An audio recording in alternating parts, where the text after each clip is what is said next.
ಪ್ರೀತಿಯೊಟ್ಟಿಗೆ ಅವರನ್ನು ಹೃತ್ಪೂರ್ವಕವಾಗಿ ಸಮಾರಂಭಕ್ಕೆ ಬರಮಾಡಿಕೊಳ್ತಿದ್ದೇವೆ. ಅವರೊಟ್ಟಿಗೆ ಸಮಾರಂಭದ ಎಲ್ಲ ನಮ್ಮ ಅತಿಥಿ ಗಣ್ಯರು ವೇದಿಕೆಗೆ doctor CS Kedar, Shri TM Vijay Bhaskar, Shri Rupak Kumar Datta, Shrimati Nutan Odeyar, Shrimati Vijayalakshmi Bidari ಹಾಗೂ ಶ್ರೀ ಗೋಪಾಲ್ ಹೊಸೂರ್ ಅವರು.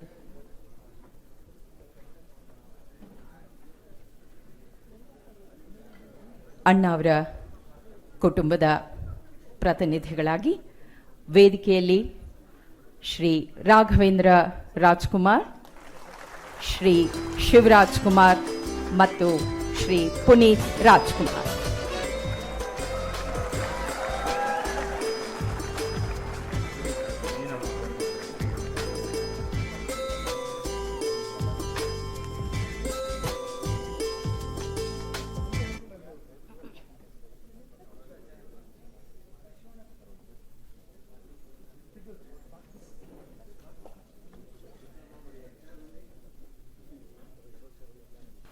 ವಸ್ತುಸ್ಥಿತಿ ಹೇಗಿದೆ, ಯಾವ ಪರಿಯಲ್ಲಿ ಈ ಅಕಾಡೆಮಿಯಿಂದ ನಾವು ಸಹಾಯವನ್ನು ತರಬೇತಿಯನ್ನು ಪಡೆಯಬಹುದು ಅನ್ನೋದರ ಕುರಿತಾಗಿ ಅತ್ಯಂತ ಅರ್ಥಪೂರ್ಣ ಮಾತುಗಳನ್ನು ನಮ್ಮ ಮುಂದೆ ಇಟ್ಟಿರುವ ಶ್ರೀಮತಿ ವಿಜಯಲಕ್ಷ್ಮಿ ಬಿದಿರಿ ಅವರಿಗೆ ಅಕಾಡೆಮಿ ಪರವಾಗಿ ಶಿವಣ್ಣ ಅವರು ಈ ಕೃತಜ್ಞತಾ ಕಾಣಿಕೆಯನ್ನು ಅರ್ಪಿಸಬೇಕಾಗಿ ಕೋರಿಕೆ.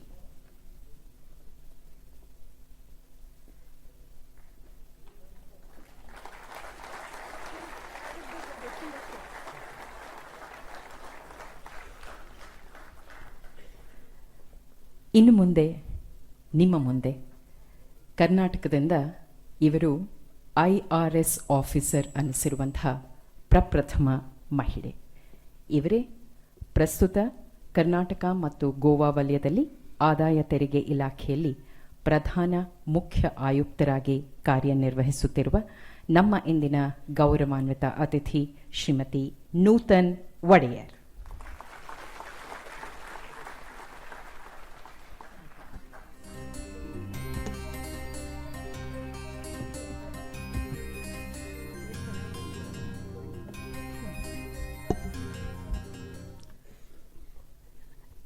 ವೇದಿಕೆಯ ಮೇಲೆ ಉಪಸ್ಥಿತರಾದ ಸನ್ಮಾನ್ಯ ಮುಖ್ಯಮಂತ್ರಿಗಳಾದ ಶ್ರೀ ಸಿದ್ದರಾಮಯ್ಯನವರೇ ಮತ್ತು ವೇದಿಕೆ ಮೇಲೆ ಉಪಸ್ಥಿತರಾದ ಅನ್ಯ ಗಣ್ಯ ವ್ಯಕ್ತಿಗಳು, doctor CS Kedar IAS retired ಮತ್ತು Shri TM Vijay Bhaskar IAS additional chief secretary government of Karnataka, Shri Rupak Kumar Datta IPS DGP government of Karnataka, Shrimati Vijayalakshmi Bidari regional director SSC government of India and topper of IAS, Shri Gopal Hosur retired IPS ಮತ್ತು ಈ ಅಕಾಡೆಮಿಗೆ ಕಾರಣವಾದ ಕರ್ತ ಆದ ಶ್ರೀ ರಾಘವೇಂದ್ರ ರಾಜ್ಕುಮಾರ್, ಶ್ರೀ ಶಿವರಾಜ್ ರಾಜ್ಕುಮಾರ್, ಇವತ್ತಿನ ಸಮಾರಂಭಕ್ಕೆ ಆಗಮಿಸಿದ ಎಲ್ಲ ಅಭಿಮಾನಿಗಳಿಗೆ ನನ್ನ ಸಪ್ರೇಮ ವಂದನೆಗಳು. ಇವತ್ತಿನ ದಿನ ಕರ್ನಾಟಕದ ಇತಿಹಾಸದಲ್ಲೇ ಅದ್ಭುತವಾದ ಅತ್ಯಂತ ಸಂತೋಷದ ದಿನ. This is to be written in this day is to be written in golden words. ಇದು ಸುವರ್ಣ ಮಹೋತ್ಸವ. ಇಲ್ಲಿಯವರೆಗೆ ಕರ್ನಾಟಕದಲ್ಲಿ ಇಂತಹ ಅಕಾಡೆಮಿ ಬಂದಿರಲಿಲ್ಲ. ಯಾರೂ ಹೀಗೆ ಇಷ್ಟೊಂದು ಗ್ರ್ಯಾಂಡ್ ವಿಧದಲ್ಲಿ ವಿಚಾರಿಸಿರಲಿಲ್ಲ. ಡಾಕ್ಟರ್ ರಾಜ್ಕುಮಾರ್ ಫ್ಯಾಮಿಲಿ ನೀವು ನೋಡಿದಿರಿ, ಎಷ್ಟು ಸರಳವಿದ್ದಾರೆ ಎಲ್ಲ ಫ್ಯಾಮಿಲಿ ಮೆಂಬರ್ಸು. ನೋಡಿದರೆ ಎಷ್ಟು ಫೇಮಸ್ ಫ್ಯಾಮಿಲಿ. ಅವರು ತಂದೆ ಎಷ್ಟು ಫೇಮಸ್ಸು, ಮಕ್ಕಳು ಎಷ್ಟು ಫೇಮಸ್ಸು. ಎಲ್ಲ ಗ್ರೇಟ್ ಆರ್ಟಿಸ್ಟ್ ಇದ್ದಾರೆ, ಗ್ರೇಟ್ ಫಿಲ್ಮ್ ಆ್ಯಕ್ಟರ್ಸ್ ಇದ್ದಾರೆ, ಪ್ರೊಡ್ಯೂಸರ್ಸ್ ಇದ್ದಾರೆ. ಆದರೂ ಕೂಡ ಅವರಲ್ಲಿ ಎಷ್ಟೊಂದು ವಿನಯ, ಎಷ್ಟೊಂದು ಸರಳತೆ. ನನಗೆ ಅನಿಸುತ್ತೆ ಇವಾಗ ಬರುವ ವಿದ್ಯಾರ್ಥಿಗಳು, ಈ ಅಕಾಡೆಮಿಗೆ ಸೇರುವ ವಿದ್ಯಾರ್ಥಿಗಳು ಈ ಮೌಲ್ಯಗಳನ್ನು ಕಲಿತುಕೊಳ್ಳಬೇಕು. ಬರೀ ವಿದ್ಯೆ ಕಲಿತಾರಲ್ಲ, ಅದು ಸರಳತೆ ಇರಬೇಕು. ಸ್ವಲ್ಪ ನನಗೆ ಡಾಕ್ಟರ್ ರಾಜ್ಕುಮಾರ್ ಅವ್ರದ್ದು ನೆನಪು ಅಂದರೆ ಸ್ಮರಣೆ ತುಂಬ ಆಗ್ತಾಯಿದೆ. ಯಾಕೆಂದರೆ ನಾನು ಸ್ಕೂಲ್ಗೆ ಹೋಗುವಾಗ ಡಾಕ್ಟರ್ ರಾಜ್ಕುಮಾರ್ ಪಿಕ್ಚರ್ ಬಂದರೆ ನೋಡ್ತಿತ್ತು, ಯಾವಾಗೂ ಬಿತ್ತಿರಲಿಲ್ಲ. ನಾನು ಕಲಿತದ್ದು ನವಲಗುಂದ ತಾಲೂಕಲ್ಲಿ, ಧಾರವಾಡ ಡಿಸ್ಟಿಕ್ಟಲ್ಲಿ ನವಲಗುಂದ ತಾಲೂಕು ಅಂತ ಇದೆ. ಅಲ್ಲಿ ಕನ್ನಡ ಪಿಕ್ಚರು ಭಾಳ ಜನಪ್ರಿಯ.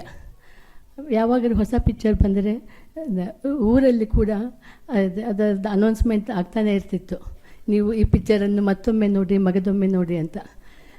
ಎಷ್ಟು ಸರಿ ನೋಡಿದರೂ ಸಾಕಾಗ್ತಿರಲಿಲ್ಲ. ಅದು ಹಾಗೆಯೇ ನಾವು ನೋಡಿದ್ದು ಎಷ್ಟೊಂದು ಪಿಕ್ಚರ್ಸ್ ಎಲ್ಲನೂ ಭಕ್ತಿಪೂರ್ವಕ ಪಿಕ್ಚರ್ಸ್ ಜಾಸ್ತಿ ಇರೋದು, ಮತ್ತು ಹಿಸ್ಟಾರಿಕಲ್ ಪಿಕ್ಚರ್ಸು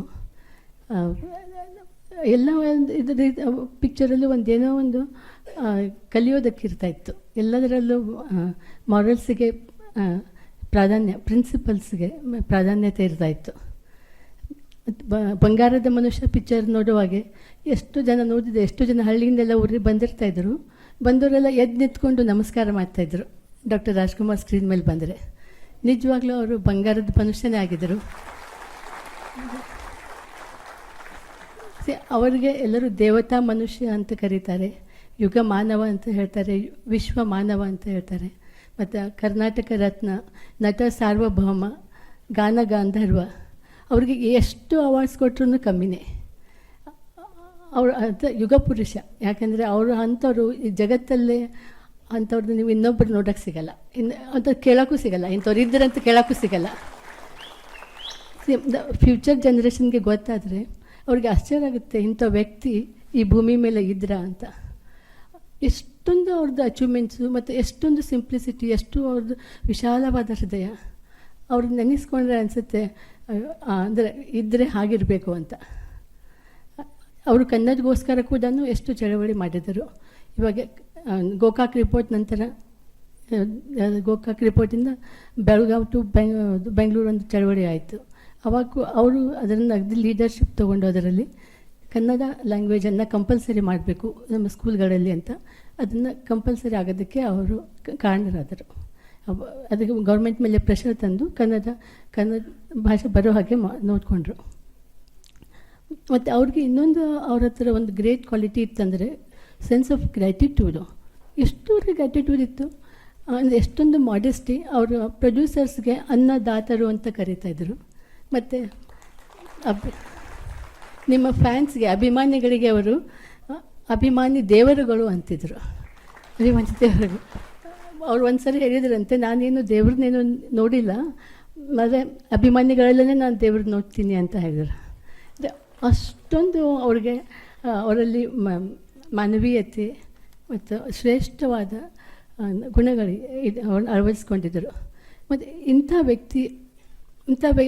ವ್ಯಕ್ತಿ ಇಷ್ಟು ಫೇಮಸ್ ಇದ್ದಾಗೆ ಇಷ್ಟೊಂದು ಬ್ಯುಸಿ ಇರ್ತಾಯಿದ್ರು. ಆವಾಗ ಎಷ್ಟೋ ಬೇರೆ ಕೆಲಸನೂ ಇರುತ್ತೆ, ಪ್ರೊಡಕ್ಷನ್ಸ್ ನೋಡ್ಕೊಳ್ಳೋದು, ಮತ್ತು ಮನೆಯಲ್ಲಿ ದೊಡ್ಡ ಕುಟುಂಬ ಅವ್ರದ್ದು, ಎಲ್ಲರಿಗಿಂತ ಭಾಳ ದೊಡ್ಡ ಕುಟುಂಬ. ಅದನ್ನೆಲ್ಲ ನೋಡ್ಕೊಂಡು ಹೋದರು, ಸರಿಯಾಗಿ ನಡೆಸ್ಕೊಂಡು ಹೋದರು. ಶ್ರೀಮತಿ ಪಾರ್ವತಮ್ಮ ಅವರಿಗೆ ನಾವು ಎಷ್ಟು ಕೃತಜ್ಞತೆಗಳನ್ನು ಸಲ್ಲಿಸಿದರೂ ಕಡಿಮೆಯೇ. ಯಾಕೆಂದರೆ ಇದೇನು ಈಸಿ ಅಲ್ಲ. ಅವರ ಪತಿ ಇಷ್ಟು ವ್ಯಸ್ತರಿದ್ದಾಗೆ, ಇಷ್ಟು ಬ್ಯುಸಿ ಇದ್ದಾಗೆ ಎಲ್ಲ ಮಕ್ಕಳನ್ನು, ಎಲ್ಲ ಮೊಮ್ಮಕ್ಕಳದು, ಎಲ್ಲ ಫ್ಯಾಮಿಲಿ ನೋಡ್ಕೊಂಡು ಹೋಗೋದು, ಇದೆಲ್ಲದಕ್ಕೆ ಮತ್ತು ಇದಕ್ಕೆ ಸಪೋರ್ಟ್ ಮಾಡೋದು, ಅವ್ರ ಪತಿಗೆ ಸಪೋರ್ಟ್ ಮಾಡಿ ಇಷ್ಟೊಂದು ಕೋಆಪ್ರೇಷನ್ ಕೊಡೋದು, ಇದೆಲ್ಲ ಪಾರ್ವತಮ್ಮ ಅವರಿಗೆ ಮಾತ್ರ ಸಾಧ್ಯ.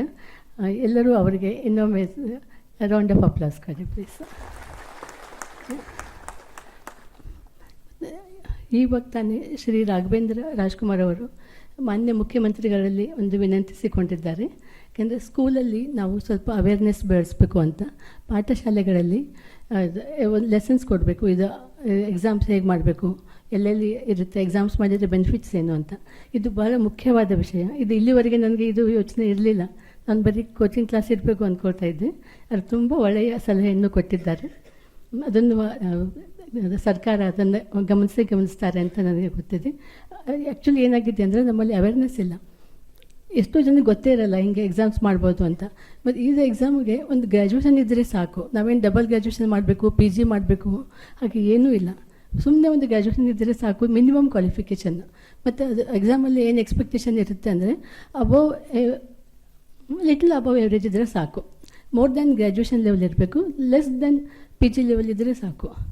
ಯಾಕೆ ನಾನು ನನ್ನದೇ ಉದಾಹರಣೆ ಕೊಡ್ತೀನಿ. ನಾನು ಕಲ್ತಿದ್ದು ನವಲಗುಂದಲ್ಲಿ ಕನ್ನಡ ಮೀಡಿಯಮ್ ಸ್ಕೂಲಲ್ಲಿ ನಾನು 10th ವರೆಗೂ ಕಲ್ತಿದ್ದು. ಆಮೇಲೆ ಕಾಲೇಜೂ ನವಲಗುಂದಲ್ಲೇ. ನಾನು BA ಮಾಡಿದ್ಮೇಲೆ BA ಮಾಡಿದ್ಮೇಲೆ ನಾನು ಅನ್ಎಂಪ್ಲಾಯ್ಡ್ ಇದ್ದೆ. ಇನ್ನೂ ನನಗೆ ಜಾಬ್ ಬೇಕಾಗಿತ್ತು BA ಆದ ತಕ್ಷಣ. ಅದು ಆಮೇಲೆ ಫಸ್ಟೇ BA ಮಾಡಿ ನಾನು ಮುಂದೆ ಕಲಿಯೋದಕ್ಕೆ ಇಷ್ಟ ಇರಲಿಲ್ಲ. ಸುಮ್ಮನೆ ಟೈಮ್ ಹೋಗುತ್ತೆ, ಬೇಗ ಏನಾರು ಮಾಡಬೇಕಂತಿತ್ತು. ಲಕ್ಕಿಲಿ ಇದೊಂದು ಎಕ್ಸಾಮ್ ಮಾಡಿದೊಂದು ನಮಗೆ ಗೊತ್ತೂ ಇರಲಿಲ್ಲ ಅದು. ನಮ್ಮ ತಂದೆ ಫ್ರೆಂಡ್ ಒಬ್ಬರು ಮನೆಗೆ ಬಂದಾಗ ಹೇಳಿದರು, ಅವರು ಖಾಲಿ ಇದು ಕೂತಿದ್ದಾಳೆ, ನಿಮಗೆ ತೊಂದರೆ ಕೊಡ್ತಾ ಇದ್ದಾಳೆ ಅಂದರೆ ಅವ್ರಿಗೆ ಕ್ಲಾಸಿಗೆ ಹಾಕಿ ಅಂದರು. ಅವಾಗ ಒಂದು ಕೋಚಿಂಗ್ ಕ್ಲಾಸ್ ಇತ್ತು, ಜಯದೇವ ಹಾಸ್ಟೆಲಲ್ಲಿ ಒಂದು ಕೋಚಿಂಗ್ ಕ್ಲಾಸ್ ಇದ್ದು. ಕೋಚಿಂಗ್ ಕ್ಲಾಸ್ 4 ಜನ ನಾವು ಸ್ಟೂಡೆಂಟ್ಸ್ ಇದ್ವಿ ಅಲ್ಲಿ. ಆವಾಗ ಅವರು ಒಬ್ಬರು ನಂಗೆ ಸಜೆಸ್ಟ್ ಮಾಡಿದರು, ಹೋಗಿ ಅಂತ. ಕ್ಲಾಸಿಗೆ ಹೋದ್ಮೇಲೆ ಆಮೇಲೆ ಹೀಗೆ ಎಕ್ಸಾಮ್ ಮಾಡೋದಾಯಿತು.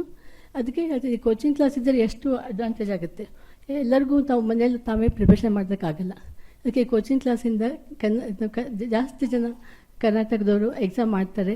ಅವರು ಸಿವಿಲ್ ಸರ್ವಿಸ್ ಮಾಡಿ ಇದ್ರಾಗ ನಮ್ಮದು ಗೌರ್ಮೆಂಟ್ ಜಾಯ್ನ್ ಆಗ್ತಾರೆ ಅಂತ ನನಗೆ ಭಾಳ ಆಸೆ ಇದೆ. ಅದರಿಂದ ಎಷ್ಟು ಅನ್ಎಂಪ್ಲಾಯ್ಮೆಂಟನ್ನು ಪ್ರಾಬ್ಲಮ್ಮು ಸಾಲ್ವ್ ಆಗುತ್ತೆ. ಇದು ಎಷ್ಟು ಒಳ್ಳೆಯ ಸಮಾಜ ಸೇವೆ ಇವಾಗ ಮಾಡ್ತಾಯಿದ್ದಾರೆ ಡಾಕ್ಟರ್ ರಾಜ್ಕುಮಾರ್ ಫ್ಯಾಮಿಲಿ.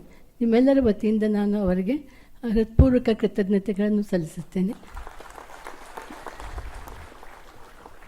ಇನ್ನು ಒಂದು ವಿಷಯ ಹೇಳಬೇಕಂತೀನಿ. ಇಲ್ಲಿ ಶ್ರೀಮತಿ ನಾಗಮ್ಮ ಅವರಿದ್ದಾರೆ, ಡಾಕ್ಟರ್ ರಾಜ್ಕುಮಾರ್ ಅವರ ತಂಗಿ. ಅವರು ಎಷ್ಟು ಚೆನ್ನಾಗಿ ಹೇಳಿದರು. ಇನ್ನೊಂದು ಇಂಟರ್ವ್ಯೂನಲ್ಲಿ ಕೇಳಿದ್ದೆ. ಅವ್ರು ಹೇಳ್ತಾರೆ, ಅವರು 4 ಜನ ಇದ್ದರಂತೆ. ಅಂದರೆ ಅವ್ರ ಅಣ್ಣ ಡಾಕ್ಟರ್ ರಾಜ್ಕುಮಾರು ಮತ್ತು ಇನ್ನೊಬ್ಬರು ಬದವರು ಮತ್ತು ಸಿಸ್ಟರು, 4 ಜನ ಇದ್ದರು ಮನೇಲಿ. ಎಲ್ಲರೂ ಒಟ್ಟಿಗೆ ಇರ್ತಾಯಿದ್ರು.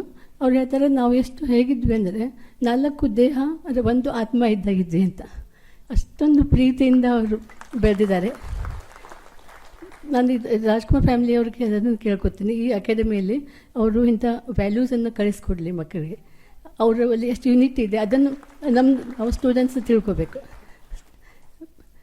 ಇದಕ್ಕೆ ನೀವು ಎಲ್ಲ ಕೇಳಿರ್ಬೋದು, ಅಂದದ ಊರು ಬೆಂಗಳೂರು, ಆನಂದದ ತವರೂರು ಬೆಂಗಳೂರು. ಅದಕ್ಕೆ ಇವಾಗ ಇದು ಸಿವಿಲ್ ಸರ್ವಿಸ್ ತವರೂರು ಬೆಂಗಳೂರು ಆಗಲಿ ಅಂತ ಕೇಳ್ಕೊತೀನಿ. Thank you.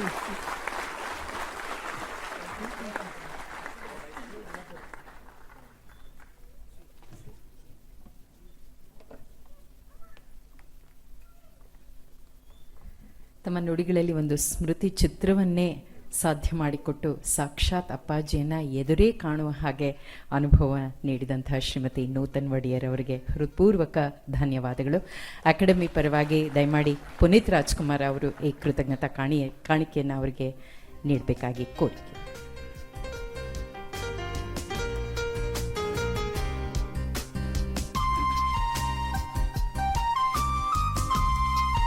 Thank you ma'am.